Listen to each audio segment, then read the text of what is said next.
Hi everyone, this is part 2 to week 7 of fabric manipulation. This is the video about darts. So this is basically the opposite of Godets, where we are going to be removing triangular sections of fabric to create a three-dimensionality in flat fabric.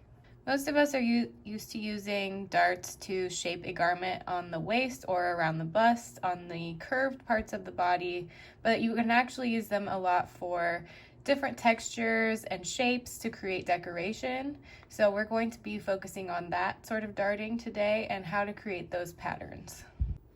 So there are 3 different shapes of darts that you can sew into something, and this goes for single pointed darts or double pointed darts, which is a straight line, a concave line, or a convex line. Each one is going to change the shape of your fabric and behave slightly differently, so you really want to pay attention to those differences. So you can see the difference of what they look like when they're pressed out and turned to the other side. So this is the straight dart, this is the concave dart, and this is the convex dart. So this one definitely has more of a curved shape all the way. This one curves at the top, becomes more straight, and then this one wants to curve in. So you, depending on which shape you want to make, that's the type of dart that you want to use. When you're creating patterns for darts, you want to think about the fact that you're adding a three-dimensionality. So you're going to either be adding a depth or an elevation to your pattern. So you will need to extend on the sides, depending on your piece and your shape, enough space for that three-dimensionality to happen. An important thing when you're sewing your darts is not to backstitch at your points. There's 2 different ways to finish your points, either on a single pointed dart or a double pointed dart. If you have a single pointed dart, you can go ahead and backstitch at the wide end, but then at the small end or the point, you will either go to a 0 stitch length and do a few stitches at the end like we did with quilting, or you can leave yourself a long tail and tie a square knot. So as I approach the end of my dart, I'm going to sew all the way off of my fabric, and I'm going to leave a long tail so I can tie a knot by hand.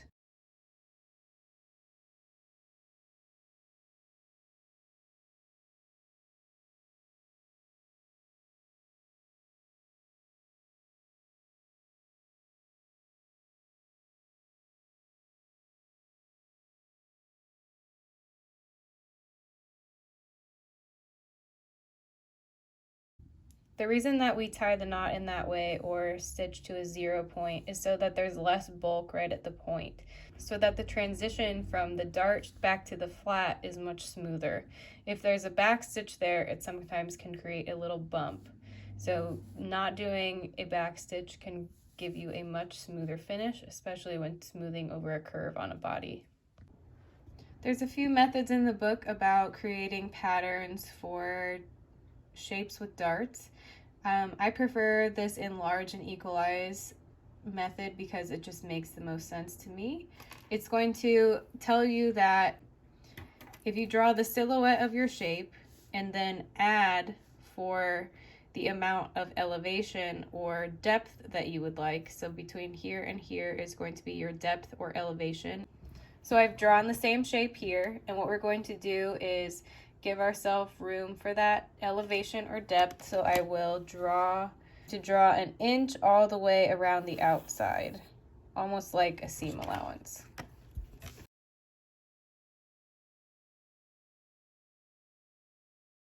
If we're trying to create walls or a box shape on this silhouette, then what we want to do is create 90-degree angles at each corner so that they can attach together, and that will be our dart.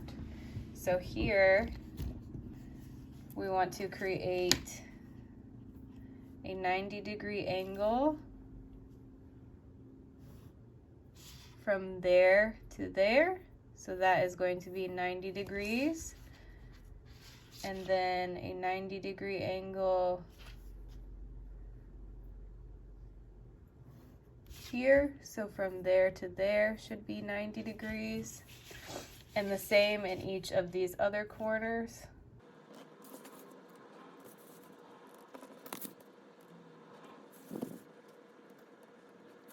So here and here, and here and here, here and here are all 90 degrees. So that when I put these two seams together, then I will create almost a box or a walled figure.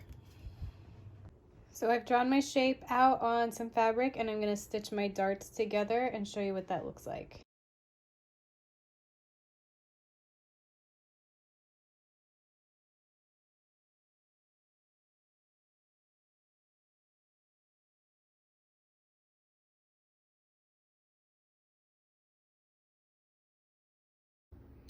And once you stitch your darts and you can press your seams, and I've pressed over a seam allowance here, and it's created a three-dimensional shape.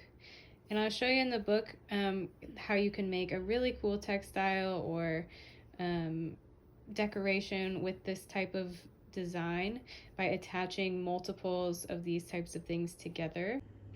So this is a version of what I've just done, which is to create the walled shape, and then attaching them all together can just create a very interesting textile and design. And you could do any size of scale or any shape that you wanted with this, just creating those 90-degree angles. So to make the round shape, what I'm going to do is draw a circle. I want to increase the circle by half of the distance that I want to have as an elevation or a depth. So my other half is going to be on that side, but I'm going to increase my circle by half of that. And then to find the width of my darts, what you need to do is find the difference between this distance and this distance. And that difference is going to be the width of your dart at the end of your circle. It's a little bit confusing. You might need to read it a few times in the book. It took me a second. But once you figure it out, then it makes sense that that's the width of your dart so that you can bring that in. For these round shapes, there's two different options of what you can do. You can start your darts slightly away from the center point, which will give you a bowl or a dome shape because you will have room for the top to spread evenly. Or you can bring them all the way to the point, and that will create a cone shape. So this is my pattern I've drawn so far. I have increased my circle by half of the distance I want as an elevation.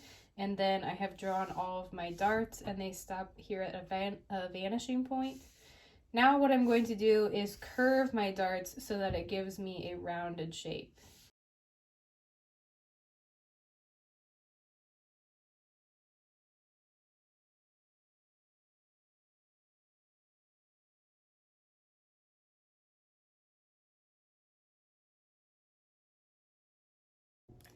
This is what it looks like drafted out on the fabric, and I'm just going to go ahead and sew those darts, and we can come back and see how it looks.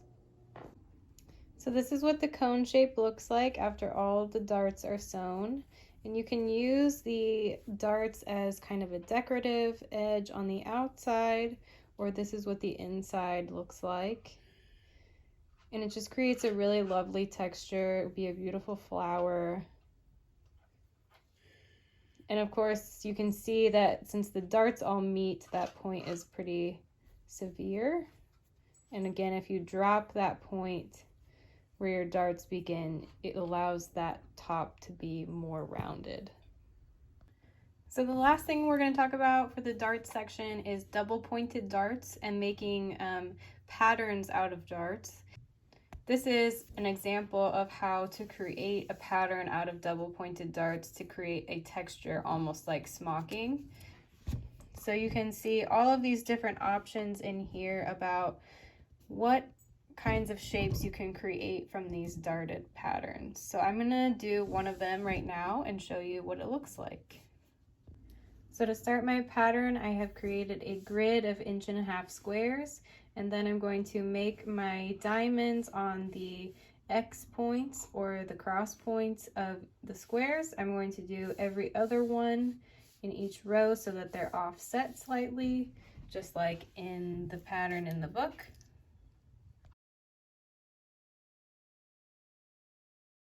If you're making a pattern that repeats like this, you don't need to draw out the entire size of what you're making. You can just use a small part and just move it so that it lines up. Then you're just you're not wasting your time making your pattern. You can just move it into place and mark it on your fabric. So I'm just going to use these 6 and I'm going to cut them out with an X-Acto knife, and then I can trace the pattern onto my fabric.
So once you have all your darts sewn, it's going to look something like this. Ignore all of my threads, just have a lot of tails to clip. But then the front is going to look like this, and once you pull it apart, you can kind of steam in your low points. I'm going to show you how you can pin so that you can steam over your shape. Now I'm able to pin directly straight into my ironing board. You may have to put your pin at an angle to get it in your ironing board depending on what kind you have, but it helps to just be able to stick them straight in. But basically you just want to be pinning so that your piece stays spread out and you can steam it into place how you want it to. Now it doesn't have to be spread out all the way, it's just kind of up to your preference and the design that you're trying to make.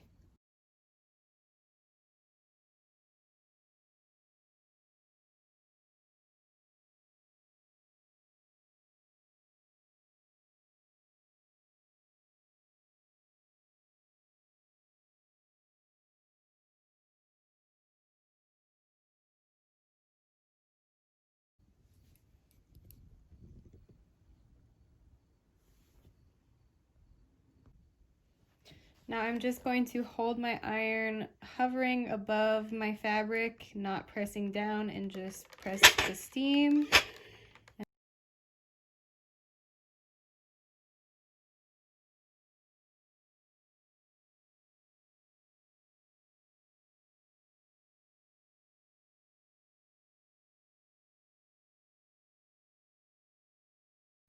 And once you have that steam, just go ahead and let it cool, and then you can remove your pins.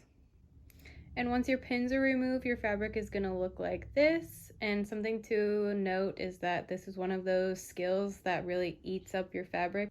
Because of the darts, it just shrinks in your fabric so much that you're going to need quite a bit of it. So just keep that in mind when you're creating your shapes and your pattern. That's gonna do it for our video on darts for this week. Don't forget to watch the video on Godets, which is also for this week, and it is linked down below, and I'll see you next week.